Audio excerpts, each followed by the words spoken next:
March 23, 1945, the banks of the Rhine River near the German town of Viersen. Crouched in a muddy observation post, Hauptmann Kurt von Meller of the 116th Panzer Division peered through his binoculars. For the past 48 hours, he had watched in growing disbelief as the American forces across the river swelled into a monstrous invasion force. Through the rain and mist, he could clearly identify the insignia of two full U.S. divisions, the 30th and the 79th Infantry. The rumble of their tanks was a constant, gut-churning thunder that never ceased, day or night. He could hear the clank of engineering equipment, the shouted commands of officers, the unmistakable sound of pontoon bridges being assembled at the water's edge. His reports, sent hourly to German High Command, were unequivocal. A massive American assault, at least 30,000 men strong, was imminent at this very spot. What Hauptmann von Meller didn't know, what he couldn't possibly know, was that the army he was watching didn't exist. The tanks were made of rubber. The sounds were coming from giant speakers hidden in the forest. And the soldiers were a hand-picked unit of 1,100 artists, actors, and sound engineers. He was a front-row spectator at the final and greatest performance of the Ghost Army. The story of the 23rd Headquarters Special Troops, the official designation for the Ghost Army, is the story of a weapon born from imagination. The concept of military deception was ancient, but in the crucible of World War II, it was elevated to an industrial and psychological science. The Allies had already proven its power on a strategic scale with Operation Fortitude, the masterful deception that convinced Hitler the main D-Day landings would occur at Pas-de-Calais, not Normandy. That single illusion saved countless lives by tying down 15 German divisions in the wrong place. But Fortitude was a grand, slow-moving deception orchestrated by intelligence agencies far from the front. As the Allied armies broke out of Normandy and began their rapid advance across France, a new need arose. They needed a tactical deception unit, a traveling roadshow of illusionists who could execute intricate deceptions right at the front lines, creating phantom armies on demand to confuse, distract, and demoralize the enemy. They needed a unit that could weaponize art. The vision for this unit came from two American officers who had been in London observing British deception techniques, Colonel Billy Harris and Major Ralph Ingersoll. Ingersoll, a famous author and magazine editor in civilian life, understood the power of narrative. He argued that to fool the enemy, you couldn't just present them with a single piece of evidence like a fake tank. You had to tell them a complete multi-sensory story. You had to create a believable fiction. He envisioned a self-contained unit that could simulate an entire armored or infantry division, a unit that could control what the enemy saw, what they heard, and what they read in their intelligence intercepts. It was an audacious idea, to create a professional military unit whose only purpose was to lie. The War Department, desperate for any edge that could reduce casualties, approved the outlandish proposal in late 1943. But how do you recruit for an army of liars? You don't go to West Point. You go to art schools, advertising agencies, and Hollywood sound stages. The call went out, discreetly, to the creative hubs of America. They were looking for artists, architects, illustrators, actors, set designers, sound engineers, and radio wizards. The men who answered were among the most eclectic and talented ever assembled in a single U.S. Army unit. It included future fashion icon Bill Blass, who, in between designing inflatable tanks, sketched the uniforms he would one day create. It included Ellsworth Kelly, who would become one of the great minimalist painters of the 20th century. It included wildlife artist Arthur Singer and photographer Art Kane. These were men who saw the world in terms of shape, color, sound, and perception. Now, their mission was to use their artistic talents to create the illusion of death and destruction on the largest canvas imaginable, the battlefields of Europe. This unique unit was formally activated at Camp Forest, Tennessee in January 1944. It was composed of several distinct but integrated parts, each designed to fool a different enemy sense. The visual deception was handled by the 603rd Camouflage Engineering Battalion. This was the heart of the Ghost Army, a unit filled with artists and designers. Their primary weapon was a fleet of inflatable decoys, meticulously designed to be indistinguishable from real military hardware from a distance of more than 300 yards. They had inflatable M4 Sherman tanks, M7 Priest self-propelled artillery cannons, L4 observation planes, and the ubiquitous GMC deuce-and-a-half truck. These were not simple balloons. They were sophisticated structures with internal pressure tubes that formed a skeleton, covered by a neoprene skin painted with exacting detail, down to the unit markings and simulated mud spatters. From the air, they were perfect. The tactical genius of these rubber dummies lay in their weight and portability. A real M4 Sherman tank weighed over 30 tons. An inflatable Sherman weighed just 90 pounds. A historical photograph, now famous, shows 4 soldiers casually lifting a tank and moving it into position. This allowed the Ghost Army to perform logistical miracles. An entire Phantom armored battalion could materialize in a field overnight, its tanks having arrived packed in the back of a few standard trucks. To complete the visual illusion, the men of the 603rd became masters of battlefield stagecraft. After placing the inflatable tanks, they would use a bulldozer or even the side of a jeep to carve fake tank tracks into the ground, leading to and from the decoys. They would create fake motor pools, complete with simulated oil stains on the ground. It was an exercise in military set dressing, and they were the best in the business. They even developed a joke for it. Our job is to inflate the tanks and then deflate the enemy's confidence. But fooling the eyes was only the first part of the illusion. The Germans, masters of intelligence, wouldn't just look, they would listen. This is where the second weapon of the Ghost Army came in, sonic deception. The 3132nd Signal Service Company, Special, was a team of top-tier sound engineers, many recruited from Bell Labs and RCA's Hollywood studios. Their mission was to create the complete, authentic soundscape of an entire Army division. To do this, they traveled to Fort Knox, the Army's armor school, and made meticulous audio recordings of every sound a real armored division would make. They recorded Sherman tanks starting up, idling, and moving at various speeds on different surfaces: dirt, cobblestone, asphalt. They recorded the sounds of GMC trucks moving in convoy, the clatter of engineering units building pontoon bridges, the shouted commands of officers, and even the mundane sounds of soldiers digging trenches and hammering tent stakes. From the air, they were perfect. These recordings were then taken to a special studio where they were edited and mixed onto state-of-the-art wire recorders, the precursor to magnetic tape. The sound engineers became audio choreographers, creating a library of sound scenarios: a track for armored column arriving at night, a track for artillery battery digging in, a track for engineering unit assembling a Bailey bridge. The final step was the performance. The Sonic Company was equipped with massive 500-pound speakers mounted on the back of M3 half-tracks. These speakers, designed by Bell Labs, were so powerful that their sound could be heard clearly up to 15 miles away.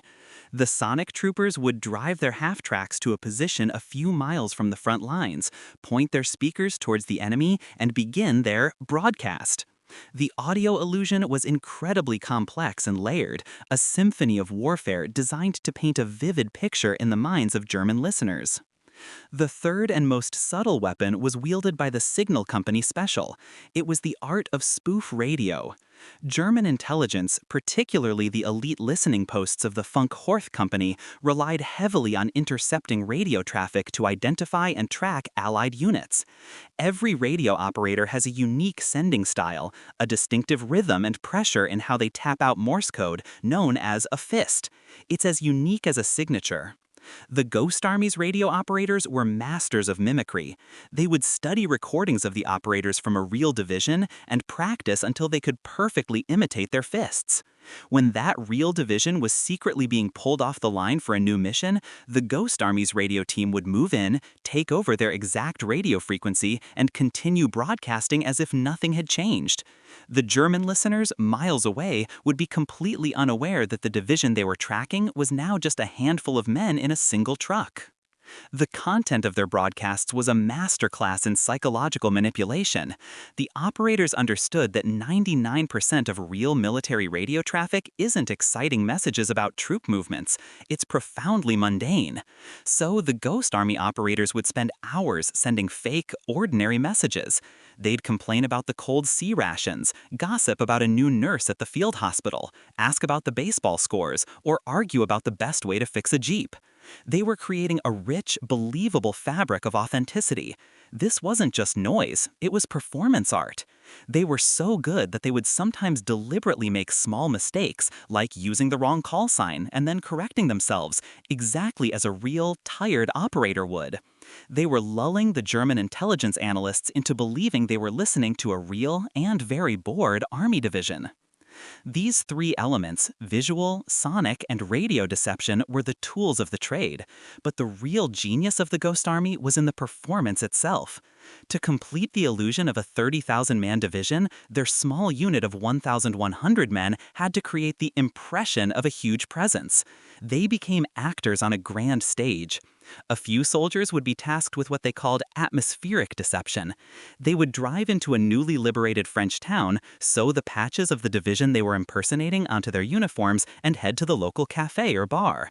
There, they would dress up as colonels and majors, order drinks, and deliberately start loud conversations about their division's big plans and upcoming offensive, knowing that there were always local spies and German sympathizers listening. The false information would be in German hands within hours. The content of their broadcasts was a masterclass in psychological manipulation. The operators understood that 99% of real military radio traffic isn't exciting messages about troop movements, it's profoundly mundane. So the Ghost Army operators would spend hours sending fake, ordinary messages. They'd complain about the cold sea rations, gossip about a new nurse at the field hospital, ask about the baseball scores, or argue about the best way to fix a Jeep. They were creating a rich, believable fabric of authenticity. This wasn't just noise, it was performance art. They were so good that they would sometimes deliberately make small mistakes, like using the wrong call sign and then correcting themselves, exactly as a real, tired operator would. They were lulling the German intelligence analysts into believing they were listening to a real and very bored army division. These three elements, visual, sonic, and radio deception, were the tools of the trade. But the real genius of the Ghost Army was in the performance itself. To complete the illusion of a 30,000-man division, their small unit of 1,100 men had to create the impression of a huge presence. They became actors on a grand stage. A few soldiers would be tasked with what they called atmospheric deception. They would drive into a newly liberated French town, sew the patches of the division they were impersonating onto their uniforms, and head to the local cafe or bar. There, they would dress up as colonels and majors, order drinks, and deliberately start loud conversations about their division's big plans and upcoming offensive, knowing that there were always local spies and German sympathizers listening. The false information would be in German hands within hours. They were masters of improvisation.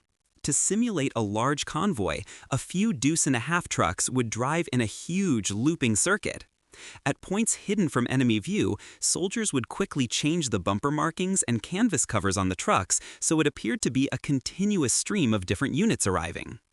They would set up fake divisional headquarters in prominent chateaus, making sure the area was bustling with jeeps, radio antennas, and a constant flow of messengers. They would even create fake military police units to direct their own phantom traffic, adding another layer of authenticity that would be observed and reported by civilians. Every action, no matter how small, was a carefully choreographed piece of theater designed to sell the illusion that a massive, division-sized force was present and preparing for battle. The Ghost Army arrived in France just a few weeks after D-Day and immediately began practicing their craft. Their deceptions, codenamed operations, were designed to support specific Allied goals. In Operation Elephant in September 1944, they successfully simulated the movement of the 2nd Armored Division to draw German attention and allow the real division to move undetected. During the brutal siege of the heavily fortified city of Brest, the Ghost Army was tasked with making the attacking American force seem 10,000 men stronger than it actually was. They set up their inflatable artillery batteries in positions that drew heavy German counter-battery fire, tricking the German gunners into wasting thousands of precious shells on empty fields filled with rubber cannons. This saved countless American lives by allowing the real artillery to operate with less risk. Life in the Ghost Army was a surreal mix of creativity and mortal danger. They often operated just a few miles from the front lines, sometimes even ahead of them, to make their presence believable. They were lightly armed with only their personal rifles and a few .50 caliber machine guns for protection. If their deception was discovered, they were a tiny, vulnerable unit in the path of German panzer divisions. There were close calls. On one occasion, two curious French civilians on bicycles stumbled upon an artillery battery and were shocked to see four soldiers pick up a 155mm long tom cannon and move it. The Ghost Army soldiers had to quickly detain the civilians until the operation was over, explaining that what they had seen was a top-secret new lightweight weapon. The lie worked. The German perspective on these operations, pieced together from captured documents and post-war interrogations, reveals a state of profound confusion. German intelligence reports from late 1944 are filled with references to Allied divisions appearing and disappearing from the order of battle. A report from Army Group G in September 1944 noted, "The American 75th Infantry Division was identified near Metz, but radio intercepts place it 100 kilometers to the south simultaneously. There is significant confusion regarding Allied unit locations." This confusion was the Ghost Army's primary product. They were deliberately muddying the waters, making it impossible for German commanders to get a clear picture of the battlefield. A commander who cannot trust his intelligence is a commander who cannot make effective decisions. The psychological impact on German soldiers was also significant. Imagine being a German soldier in a forward listening post. For 2 nights in a row, you hear the unmistakable sounds of an entire American armored division assembling in the woods opposite your position. You hear the tanks, the trucks, the shouted commands. You report this to your headquarters. Your commanders reposition artillery and bring up reserves to meet the expected attack. And then, nothing happens. The sounds just stop. A patrol sent out finds nothing but empty fields and a few strange tracks. This happened repeatedly. It created a sense of uncertainty and paranoia. German soldiers began to distrust their own senses. Was that a real tank they heard, or another phantom? This constant doubt was a form of psychological warfare that eroded morale and confidence. The Ghost Army's deceptions became increasingly bold as the war progressed. During the chaotic Battle of the Bulge, they were rushed to the front to help plug gaps in the American line. In one operation, they were tasked with holding a thinly defended 18-mile section of the line. They used their sonic equipment to simulate the sounds of a much larger force digging in, creating the impression of a strong defense where there was almost none. It was a bluff, but it worked. German patrols, hearing the sounds of a full division, reported the line as heavily defended and chose to attack elsewhere. The artists had held the line with nothing but sound waves and courage. They suffered their worst casualties of the war during this period, proving that their work was anything but a game. All of their previous 20-plus operations were merely a dress rehearsal for their final and greatest performance. In March of 1945, the Allies stood at the banks of the Rhine River, the last major natural barrier protecting the heart of Germany. The strategic plan for the final push, Operation Plunder, called for the British and American armies to cross in the north. The U.S. Ninth Army was assigned a crossing point near the city of Wesel. To minimize casualties during this incredibly dangerous amphibious assault, Allied command needed to draw the German reserves away from the real crossing point. This was a mission for the Ghost Army. It was codenamed Operation Viersen, and it would be their masterpiece. The task was monumental. The Ghost Army, all 1,100 of them, were to impersonate 2 entire divisions, the 30th and 79th Infantry, a combined force of over 30,000 men. Their goal was to convince the German High Command that the 9th Army's main crossing would happen at a spot near Dusseldorf, a full 10 miles south of the real crossing point. The deception had to be absolutely perfect. Any mistake could alert the Germans and result in a bloodbath at the real landing sites. The men of the 23rd moved into position and began to assemble the largest phantom army the world had ever seen. The final performance was about to begin. The visual deception was on an unprecedented scale. The 603rd Camouflage Engineering Battalion deployed their entire arsenal. Over 600 inflatable tanks, cannons, jeeps, and trucks were arranged in convincing staging areas and motor pools. They worked mostly at night so that German reconnaissance pilots flying their morning sorties would discover new units that had arrived overnight. The artists of the Ghost Army used every trick in their book. They deliberately left some of the decoys partially covered by camouflage nets, as if their owners were getting a bit sloppy, a detail designed to make the German pilots feel like they had discovered a real secret. They even created a fake anti-aircraft battery, knowing that German pilots were trained to avoid well-defended areas. This ironically prevented them from flying too low and discovering that the entire army below them was made of air. Simultaneously, the sonic deception unit went to work. This would be their grand symphony. For 2 days and 2 nights leading up to the fake crossing, they played their carefully curated soundscapes of war.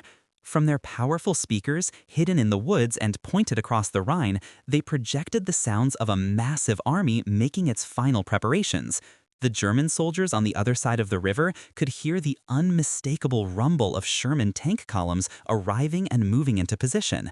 They could hear the clanking, hammering, and shouted commands of engineering units as they supposedly assembled pontoon bridges right at the river's edge. The audio illusion was so complete, so detailed, that it created an undeniable sensory experience of an imminent, massive attack. The Germans weren't just being told an army was there, they were hearing it with their own ears. And the spoof radio operators were giving the performance of their lives. They flawlessly mimicked the radio traffic of the 2 divisions they were impersonating, the 30th and the 79th. They filled the airwaves with thousands of messages, creating the unmistakable electronic signature of a 30,000-man force preparing for the fight of their lives. They broadcast everything from fake orders for artillery preparation to mundane requests for more rations. To complete the illusion, the real artillery units of the 9th Army were coordinated into the deception. They began firing thousands of shells into the fake crossing area, a bombardment designed to look like they were softening up the German defenses for the impending phantom attack. Every single piece of the puzzle, visual, sonic, radio, and even real artillery, was designed to scream one thing to the German high command: the attack is coming here at Viersen. The deception worked more perfectly than anyone could have possibly hoped. German intelligence, which had prided itself on its analytical rigor, took the bait completely. Captured German intelligence maps from that period show the symbols for the 30th and 79th U.S. divisions marked exactly where the Ghost Army was operating. Intercepted German communications confirmed that their high command was convinced the main Allied attack was coming directly at the location of the Ghost Army's performance. In response to this phantom threat, they did exactly what the Allies wanted them to do. They moved 2 of their best divisions, including the powerful 116th Panzer Division, along with heavy artillery and anti-tank units directly opposite the phantom force. They were preparing to meet a 30,000-man assault that would never come. On the night of March 24, 1945, while the bulk of the German defensive strength was staring at inflatable tanks and listening to loudspeakers 10 miles to the south, the real U.S. 9th Army began its crossing of the Rhine. Operation Plunder went forward against surprisingly light opposition. The German units that were supposed to be defending the real crossing point had been stretched thin, their reserves sent on a wild goose chase. The crossing was a stunning success. While amphibious assaults are typically the bloodiest operations in warfare, the 9th Army's crossing of the Rhine was accomplished with remarkably few casualties. The Ghost Army had drawn the enemy's strength, its cannons and its panzers, away at the most critical moment imaginable. By some official military estimates, their 2-day performance saved between 10,000 and 30,000 Allied soldiers' lives. After the war, the incredible story of the Ghost Army simply vanished. The entire project was deemed so successful and its techniques so potentially useful for future conflicts that it was classified as top secret. The official records were locked away. The men who served in the unit, the artists and actors who had fought a secret war of illusion, were ordered to never speak of it to anyone, not their friends, not their families, not even their wives. They returned to their civilian lives, their wartime exploits a secret they would carry for decades. Their story, one of the most creative and successful deception campaigns in military history, remained completely unknown to the public they had helped protect. It wasn't until the official unit history was declassified in 1996, over 50 years after the war, that the world began to learn about the artists who fought with rubber and sound. As the story emerged, the legacy of its members came into focus. These men had not put their creativity on hold during the war, they had weaponized it. And when they returned, that same creative energy exploded into the post-war art scene. Bill Blass became a world-renowned fashion designer. Ellsworth Kelly became a celebrated painter and sculptor. Arthur Singer became one of America's most famous wildlife artists. Art Kane became a legendary fashion and music photographer. They went back to creating beauty, their secret war, a silent chapter in their extraordinary lives. The story of the Ghost Army is a powerful reminder that warfare is not just a science of ballistics and firepower, it is also an art of misdirection, psychology, and imagination. It proves that sometimes the most powerful weapon is not a bigger tank or a faster plane, but a better idea.